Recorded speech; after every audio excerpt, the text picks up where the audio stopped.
లేకుండా చేయటము అది వ్యూహం అంతే. అంటే వీళ్ళు ఒక సర్కిల్ లాగా వేసుకుంటే అక్కడికే పరిమితం అవుతాం. తూర్పుగోదావరి జిల్లా ఒకటే అంటే కాదు అంతే అవుతారు కదా. ఇప్పుడు అలా అయినప్పుడు సార్ పవన్ కళ్యాణ్ గారిని చంద్రబాబు ఆల్రెడీ రెస్ట్రిక్ట్ చేశారు కదా. పవన్ కళ్యాణ్ అంటే గోదావరి జిల్లా ఓటు ట్రాన్స్ఫర్ అవ్వదు కదండి. అంతే కదా. కోస్తాలోని రాయలసీమలో పరిస్థితి అది కూడా అది ప్రధానమైన అస్త్రమే. అది మామూలుగానే తక్కువ రాయలసీమలో, కానీ అది కూడా లేకుండా చేయటం అది కూడా ఒక పెద్ద ఇది. మీరు లేకపోతే మీరు చూస్తే పిలిస్తే పవన్ కళ్యాణ్ వెళ్ళి కర్ణాటకలో కూడా బీజేపీకి ప్రచారం చేస్తాడు అన్నారు.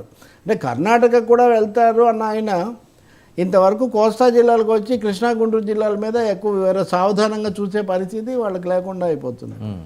ఎందుకు సార్ ఈ ఆలస్యం చేయడం? అసలు ఏంటి వ్యూహం? చంద్రబాబు నాయుడు గారు ఇందులో అపర మేధావి అంటారు, వ్యూహం రచించడంలో తిరుగులేదు అంటారు, ఒక చాణక్యుడు అంటారు. కానీ ఇక్కడికి వచ్చేసరికల్లా అదే చాణక్యమే అది. ఇప్పుడు ఎప్పుడు కూడా బలాధిక్యత ఉన్నవాళ్ళు, పెద్ద స్థానంలో ఉన్నవాళ్ళు, కీలక నిర్ణేతలు ఎక్కువ సమయం తీసుకుంటారు. వాళ్ళ వ్యూహాలతో వాళ్ళు సిద్ధంగానే ఉంటారు. కానీ ఎదుటివాడు ఇంకెక్కువ వ్యవధి కూడా ఉండదు. ఇంకా మీరు అనివార్యంగా దానికి మీరు ఒప్పుకోవాల్సి వస్తుంది. అంటే చంద్రబాబు మీద ఇతర విమర్శలు ప్రశంసలు ఎలా ఉన్నా సరే బార్గెనింగ్లో ఆయన చాలా దిట్ట. నిజాన్ని 2009లో రాజశేఖర రెడ్డి తిరిగి రావడానికి కేసీఆర్ చంద్రబాబు కలిసి చేసిన దాంట్లో ఒకరినొకరు దెబ్బతీసుకోవాలని చేసుకున్న ప్రయత్నం చాలా ఎక్కువ. ఆ క్రమంలో దెబ్బతింది. వాస్తవానికి టీఆర్ఎస్ రావాల్సిన స్థానాలు రాలేదు. 2009లో బాగా దెబ్బతింది. ఎందుకంటే చంద్రబాబు మ్యాక్సిమం పిండుతాడు. అంటే పీఆర్పీ ఎఫెక్ట్ కూడా అప్పుడు ఉంది కదండి. ఉంది, పీఆర్పీ ఎఫెక్ట్ కూడా ఉంది. బట్ ఏమున్నా పెద్ద మహాకూటమిగా ఏర్పడ్డారు కదా. అప్పుడు ఇంకా కమ్యూనిస్టులు ఉన్నారు, ఇది ఉంది, 100 స్థానాల వరకు వచ్చాయి. కానీ ఎక్కువ స్థానాలు టీఆర్ఎస్ పోయాయి ఇప్పుడు వాస్తవం. అవును. అంటే చిరంజీవి ఎఫెక్ట్ ఇప్పుడు చాలా ఎక్కువ పడింది అంటారు. వాస్తవా? ఉంది, చిరంజీవి ఎఫెక్ట్ ఉంది. అంటే ఆంధ్రాలో ఎక్కువగా ఉంది, తెలంగాణలో కూడా ఉంది పరిమితం. ఖమ్మం జిల్లా లాంటి చోట చాలానే ఉంది.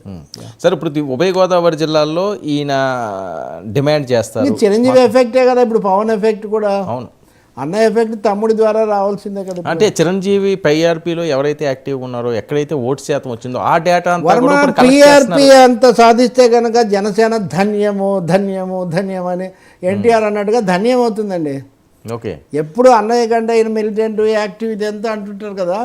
ఓ 18 స్థానాలు తెచ్చుకున్నటువంటి చిరంజీవి రికార్డును పవన్ అందుకోగలిగితే it will be a feet.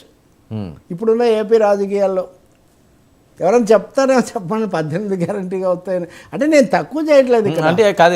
పీఆర్పీలో ఎక్కడైతే ఎక్కువ ఓటు శాతం వచ్చిందో ఆ సీట్లు అడుగుదామని చెప్పి ప్లాన్ చేస్తున్నారట. అంతే కదా.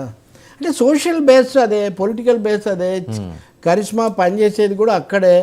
మరి ముఖ్యంగా ఎవరన్నా కాదన్నా కానీ సోషల్ బేస్ కీలకంగా ఉంటుంది. ఆయన కొంత 21% ఓట్లు కూడా వచ్చాయండి ఆ జిల్లాలో చిరంజీవికి. నేను అంటున్నా కొత్తగా ఏం తెచ్చుకోనక్కర్లేదు. చిరంజీవి తెచ్చుకున్న దాన్ని నిలబెట్టుకొని ఆ స్థానాలు పవన్ కళ్యాణ్ తెచ్చుకుంటే అన్ని స్థానాలు కనీసం అందులో కొన్ని తగ్గినా కానీ సక్సెస్ అయినట్టే డెఫినెట్. అది 2029 చాలా ప్రభావం చూపిస్తుంది తప్పకుండా అండి. మరి 2024 సంగతి తర్వాత మళ్ళీ లోక్సభ ఎన్నికలు, దేశంలో కొరిలేషన్ ఆఫ్ పొలిటికల్ ఫోర్సెస్ ఇవన్నీ ఉంటాయి. అంటే చిరంజీవి కాంగ్రెస్లో కలిపేశాడు అనేది ఒక విమర్శ తప్ప, అవును, అదే ఆయన ఓపిక లేదు. ఇంకెందుకు వచ్చిన కూడా ఈ రాజకీయాల్లో ఎలాగో ఆయన ఎందుకో ఒకసారి చెప్పారు కూడా, వ్యక్తిగతంగా ఆయన కారణం కూడా చెప్పాడు. ఈ రాజకీయం అంతా డబ్బులు ఉంటేనే డబ్బులతో నడుస్తుందండి. నేను నా డబ్బులు పెట్టి కాస్త ప్రజాసేవ లేకపోతే ఏదో రక్తదాన శిబిరాలు ఇట్లాంటివి నడపాలి అని చేసుకునేవాడిని. అట్లాంటిది పాలకొల్లులో ఓడిపోయిన తర్వాత ఎందుకంటే ఇంకొక 10 కోట్లు పెట్టి ఉంటే గెలిచేవాళ్ళం, ఇంకొక 5 కోట్లు పెట్టి ఉంటే గెలిచేవాళ్ళం, ఇలా అంటుంటే చాలా బాధేసింది నిజంగా. అయితే that is the breaking point. ఏంటంటే డబ్బులు పెడితే తప్ప గెలవలేమన్న ఒక ఒపీనియన్ ప్రజల్లో, పార్టీలో అలుముకుపోవడం అనేది తట్టుకోలేని విషయం అయింది అని. పవన్ కళ్యాణ్ మీరు చూడండి, 0 బడ్జెట్ ఇవన్నీ అన్నారు కదా. ఈ మధ్య ఒక మాట అన్నారు, 0 ఎట్లా కుదురుతుంది, ఎలక్షన్ కమిషన్ అలౌ చేసిన మేరకు ఖర్చు పెట్టాలి కదా అని. ఆయన ఇప్పుడు అభ్యర్థుల యొక్క ఆర్థిక పరిస్థితి కూడా తెలుసుకుంటారు. కొంచెం రియలిజంలోకి ఆయన వస్తున్న మాట కూడా నిజమే. కేవలం ఆకర్షణే గెలిపించదు, కేవలం సామాజిక తరగతే గెలిపించదు, ఇది కూడా కావాలి అని. సో అది వాళ్ళిద్దరికీ మధ్యలో ఉన్న చిన్న తేడా. పైగా చంద్రబాబు ఉన్న తర్వాత అవతల వాళ్ళని కూడా నేనే కవర్ చేస్తానంటుంటాడు ఆయన. దాంతో వాళ్ళు ఆయన చేతుల్లోనే ఉంటారు. అది కూడా ఉంటుంది. అదో భయం కూడా. అది కూడా ఒకవేళ ఉంచిన పార్టీ నేను మామూలు రాజకీయాలు ఉన్నట్టు మాట్లాడుతున్నాను అంతే. ఇందులో ఏమి పెద్ద ఒకరిని అనడం అనకపోవటం కాదు.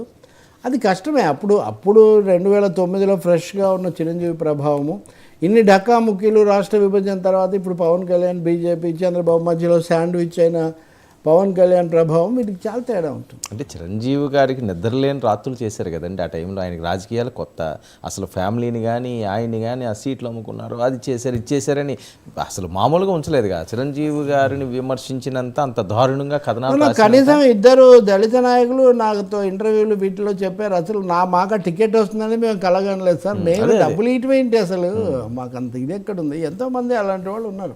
చాలామందికి లైఫ్ వచ్చింది. ఇప్పుడు నిన్న కూడా ఆమె వంగ గీత చెప్తూ ఉంది కదా, అప్పుడు ప్రజారాజ్యం తరఫున నాకు ఛాన్స్ ఇచ్చారు, ఇప్పుడు మళ్ళీ దీంట్లో వస్తుంది. గీత ఏమన్నా సార్, అవంతి శ్రీనివాస్ అందరూ అక్కడి నుంచి వచ్చిన వాళ్ళే చాలామంది.